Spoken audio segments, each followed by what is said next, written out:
In 2003, after the American invasion of Iraq, Saddam Hussein's regime collapsed, leading to the fall of the state. From this chaos, a resistance movement arose, fighting back against the invading forces for years. Within this resistance, a legendary fighter emerged. This fighter became known as the Baghdad Sniper, or Juba the Sniper. Over time, he created confusion and fear among the American military and special forces, no matter what advanced equipment they had. Why do you think American soldiers were so anxious about this powerful sniper Juba, and why did they create a rival legend in Chris Kyle? Was Juba ever captured by American forces? These questions remain at the heart of his story.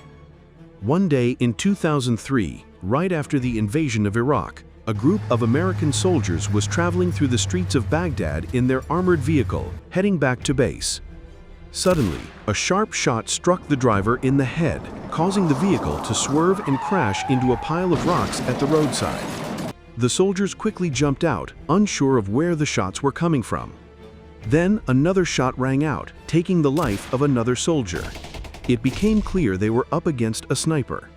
Although they tried to locate him, he remained hidden. When they finally identified the direction of the shots, they fired back, but the sniper stayed concealed, picking them off one by one. It felt like they were being hunted by a ghost from afar.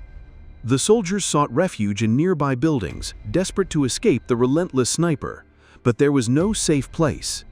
The elite marksman continued his attack, firing from windows. When the soldiers tried to move to rooftops to spot him, a rain of bullets came down, killing them one after another.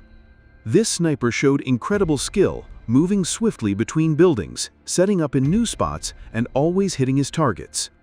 In another incident, a battalion of American forces conducted searches in Iraqi homes, claiming they were looking for terrorists. In truth, these were resistance fighters defending their land against occupiers. The sniper quickly learned of this operation and prepared himself. He positioned strategically and struck the enemy with incredible accuracy. One by one, he eliminated American soldiers. Whenever they figured out where he was firing from and attempted to return fire, he would swiftly change location, making it impossible for them to track him. His speed and precision were a nightmare for the soldiers, forcing entire battalions to retreat in embarrassment. A single man standing against a whole battalion equipped with the latest weapons was an incredible sight. The legendary Baghdad Sniper was said to have caused tremendous losses for the American military. His terrifying presence earned him the nickname Juba. Interestingly, the name comes from a dance performed by some Africans known as the Dance of Death. The name seemed fitting because when Juba was on the battlefield, American soldiers scattered like dancers, trying desperately to dodge his bullets. Juba bewildered American forces for several years, inflicting massive casualties. According to Iraqi resistance sources, it is estimated he may have killed between 650 and 700 American soldiers from 2003 until his disappearance in 2006 or 2007. Just imagine, one person against 700 soldiers. That is an astonishing number. Juba remains a mysterious figure, with no one knowing his real name or face. Images often circulated as his likeness are likely only representations, not true depictions. Some sources claim he was from Al-Uhaidar in the Anbar province and that his real name was Anzi, a member of the Ana tribe, which has roots in Iraq, Saudi Arabia, and even Syria. Before the invasion, he was said to have been a soldier in the Iraqi army, and afterward he joined the resistance. However, there are other theories regarding Juba's true identity. Many argue Juba was not a single person at all.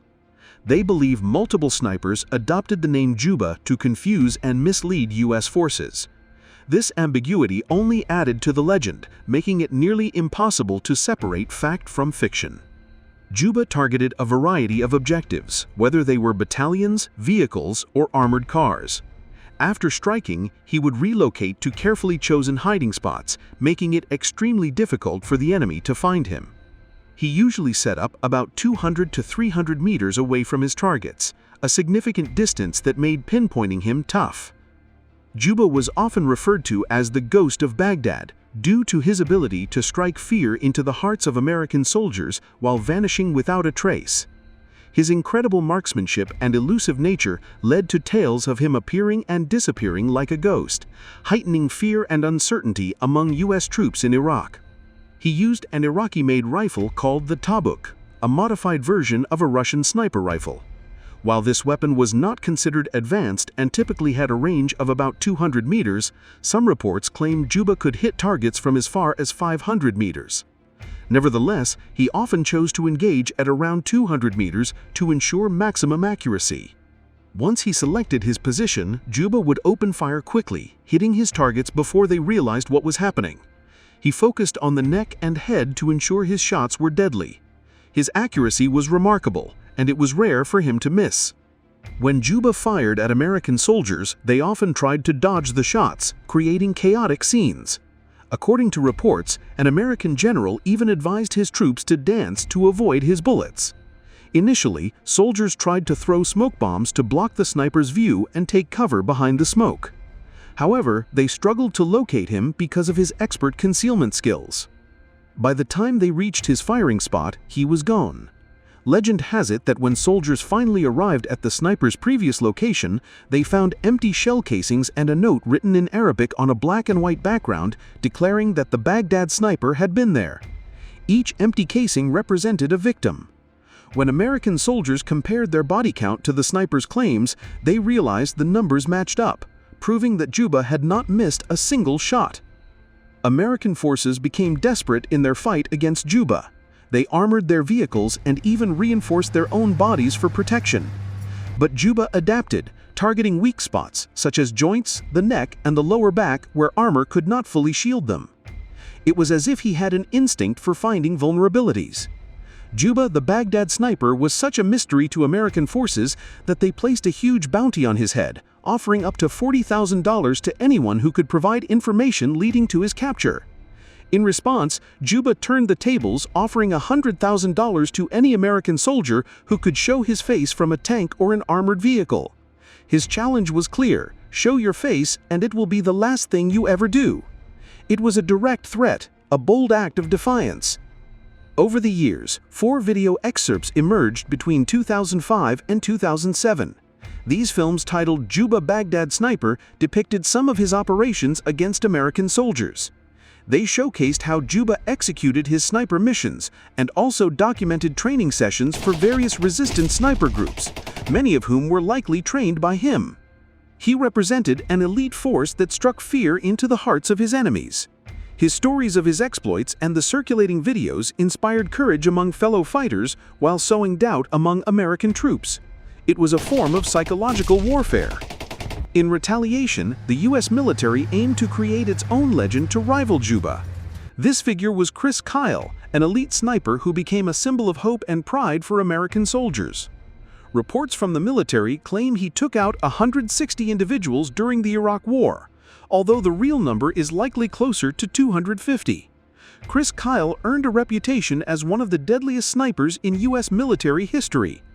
There are accounts suggesting that Kyle shot women and even children, with some claiming his first kill was a woman. These individuals were said to be carrying explosives or posing threats to American forces. The military promoted his name worldwide, and he became a legend.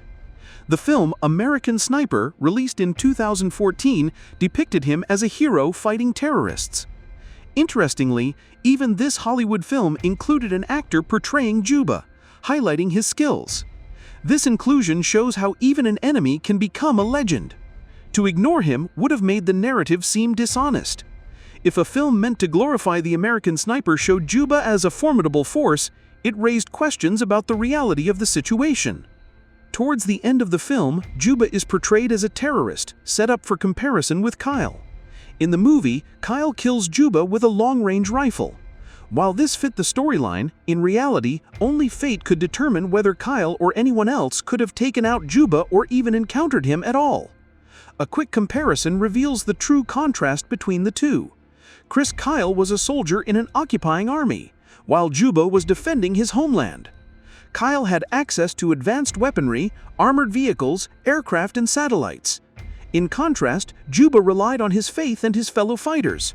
While Kyle reportedly killed about 250 people, Juba is estimated to have killed around 700 soldiers.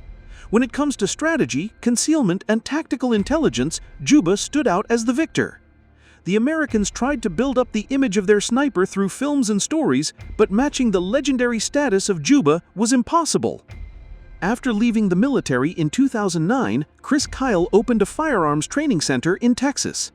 Tragically, on February 2, 2013, he and his friend Chad Littlefield were shot and killed by Eddie Ray Routh at a shooting range in Glen Rose, Texas. Routh was a 25-year-old Marine Corps veteran from Lancaster, Texas. Kyle and Littlefield had reportedly taken him to the range in an attempt to help him cope with post-traumatic stress disorder from his military service. Routh had moved from one psychiatric facility to another, finding no real relief from his mental struggles. On that day, he unexpectedly opened fire,